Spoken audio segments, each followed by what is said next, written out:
Alright, I wanted to do a quick video about my Guatemalensis, which is currently coming into bloom because its blooms don't last that long, and by the time we get to next month's update, it will be done blooming. I think I get maybe 2 weeks of blooming out of the Guatemalensis, sort of sequentially. It started opening up, I want to say about Monday, so you can see on this side it's opened, and then on this side it's still got buds opening up. I think it's gorgeous. It's huge. Back up a little bit so we can see the whole plant at once.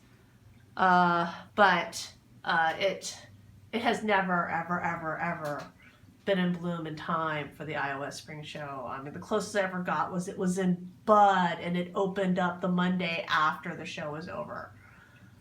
This year it's 2 weeks past the show, but I really wanted to share it because, you know, it's a cluster bloomer, and it just puts on such an amazing display of flowers when it blooms.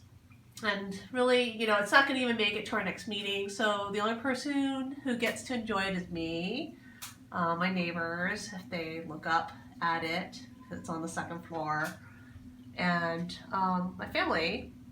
It's really large, so it needs a lot of sunlight, so it sits on a top shelf, and so sometimes I don't think people even realize it's in bloom. You know, I have to look up and check on it, but it's really, it just puts on an amazing show. I've seen some other ones that are much darker pink. Mine is really kind of a light pink, peachy color. You know, the yellow of the throat really doesn't stand out on my Guatelmalensis. It's a cross, so that's just how it is. And I'm just going to update very quickly a few other things that have come into bloom since my last update.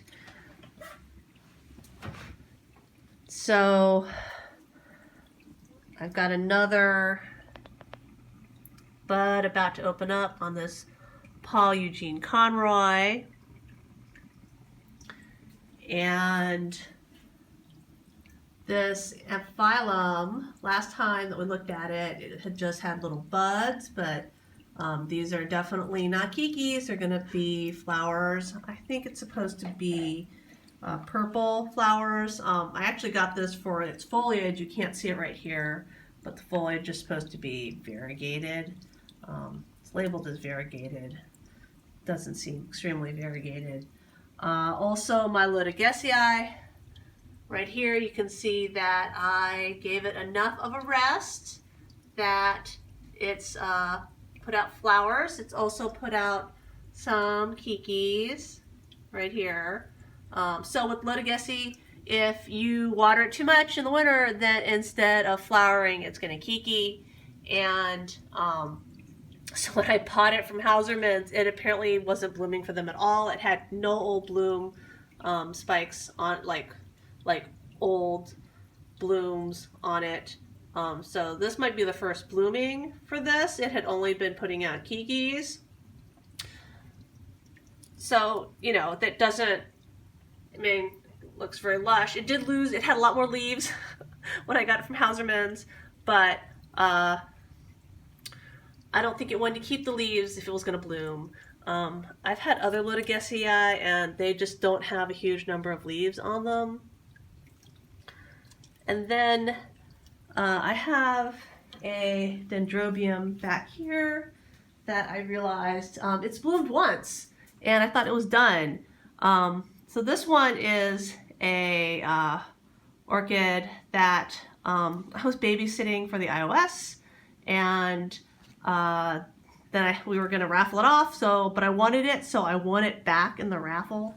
It cost me $1 because that was the cost of the ticket, and it already bloomed once, and look, it's got new buds on it, so it's going to bloom again.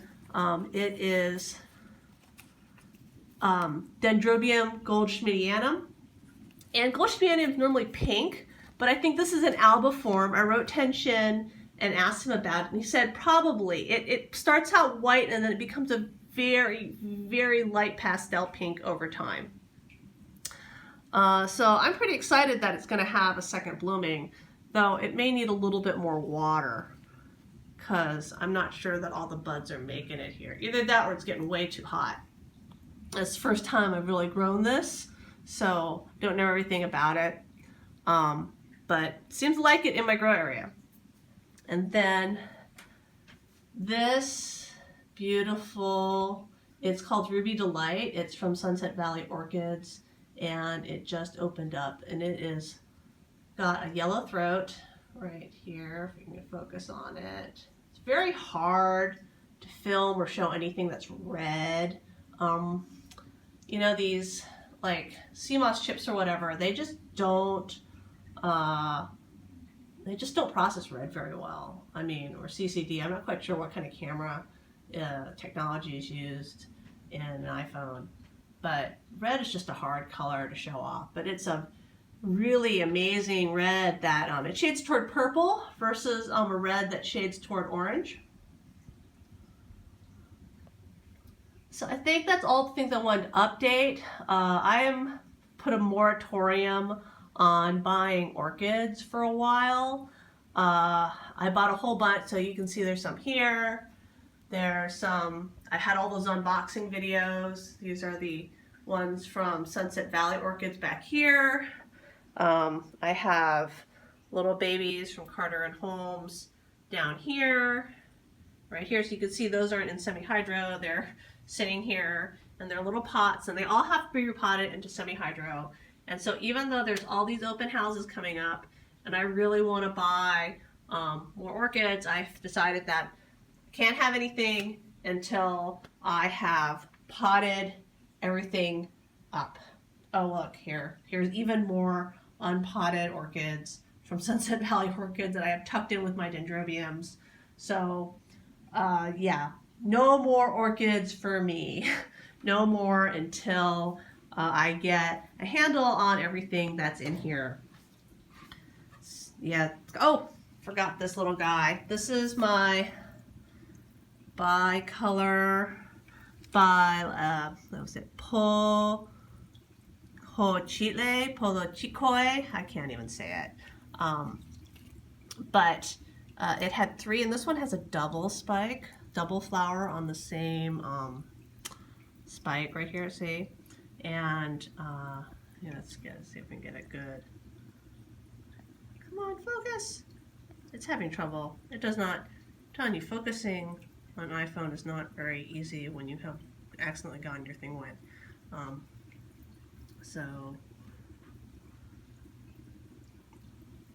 So yes, that just opened up. I don't think it's gonna make it to a April update. So let's go ahead and have a look at that. And I'm trying to think if I have, oh yes, and I always have so much stuff in bloom, I don't even remember what I have. So this thing right here, is my Kukara Tropical Snowflake. I want to say 3 years ago it took a best of show at the Illinois Orchid Society spring show, and then I decided I'd repot it, and it's basically been pouting ever since. And I think this is the first time it's bloomed since I repot it. I really think stuff that has Britonia in it does not like having its roots disturbed. Every single thing that I've ever repot with Britonia, it doesn't matter whether it's in bark or moss or semi-hydro, they've all pouted. A lot of them die. So basically, if I'm going to repot, like I repot a piece of this into semi-hydro and it didn't take. I mean, I repotted another piece into bark and that didn't take. So I had like 3 divisions out of this, and only one of them is still alive. So often, that's why I have so many duplicates, because I will repot and then things will die. And so I like to have extras for several months until I know something's taken and it's going to survive. And oh yes, my Maxillaria tenuifolia. Oh my gosh, I broke a flower off of it. Oh, poor little flower. I don't know how that happened. Possibly it's this really gigantic Vanda in front of it. So I've got 2 that I can see. There was 3. There might be 4. There's another little flower back there. But okay, so basically I have this gigantic Vanda that I got from the iOS. It's one of the plants that the Chicago Botanic Gardens donated to my society. And one of the things I didn't realize when I got it was that the garden cuts off the hangers. So, you know, it's in this little pot. It had hangers, and all was left with the little wires. They cut it off. So basically right now it's sitting in a basket with one of my epiphyllums. And I need to move it because obviously it's snapping flowers off of my other orchids. So I have to figure out some way to hang it. Any hanger suggestions would be welcome. Though I don't know that any of my Vandas are going to make it. So if you look at this Trevor Rathbone, obviously it is too cold in here for it. Look at all those lower leaves turning yellow. It is suffering so bad. I mean, still got 2 flowers, but yeah, it's not a happy Vanda.